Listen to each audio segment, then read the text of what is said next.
Very excited to talk to you. We are back in a big way.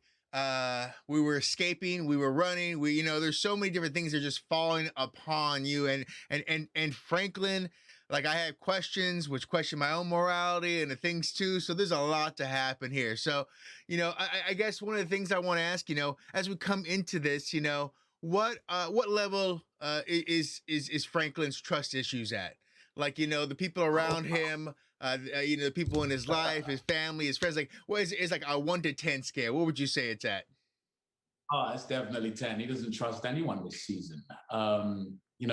Anyone who's kept up with the show knows that Franklin was left incredibly broken and vulnerable at the end of season 3. So in season 4, he's piecing both his mind and body back together and having to not only prove to everyone that he's still the boss, but prove to himself also. He doesn't trust anyone. And through the happenings of this season, you're going to see exactly why. Now, one thing I've been kind of wondering too, as he builds his kingdom, the more you build something, whether the money, the power, and all this stuff, there's always going to be somebody outside the gate looking in who's going to want it. So, Oh, yeah. are we moving towards someone out there coming to encroach on the kingdom? Well, last season we hinted at a new interruption from the Bloods and Crips. Alongside that conflict, this season we're looking at outside forces such as the media, outside forces such as the police force, and of course outside forces which are at a legal position. Franklin's facing many enemies this season, and due to his vulnerability, people feel like it's going to be easy to push him off the top.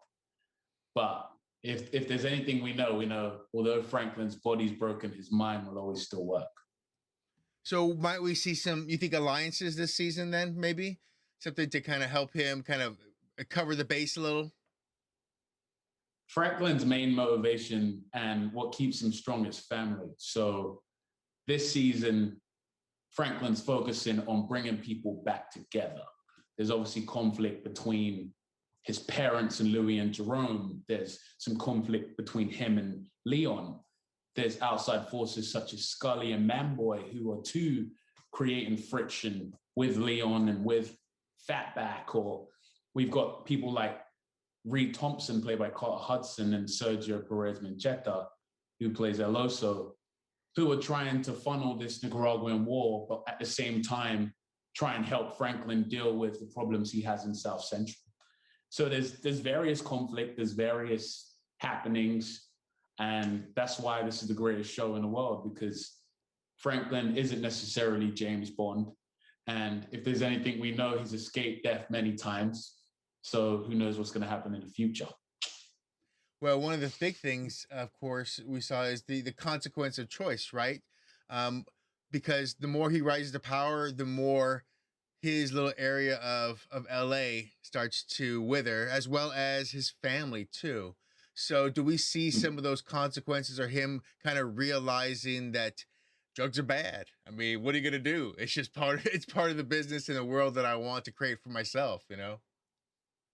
Well, at the end of season 3, Franklin and his parents were instructing him to leave, to walk away.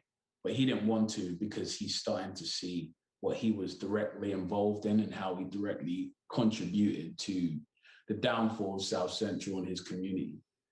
I always call crack cocaine the main character in this show, because it truly is the winner in this situation.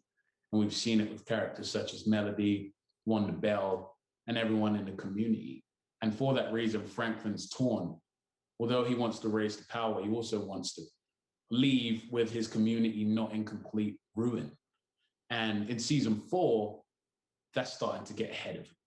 He's starting to realize that maybe he doesn't have everything under control. And I think that's just going to be great to watch, because for the first time, we're not going to see Franklin in complete control, and we're going to see him have to truly put his mind to the test.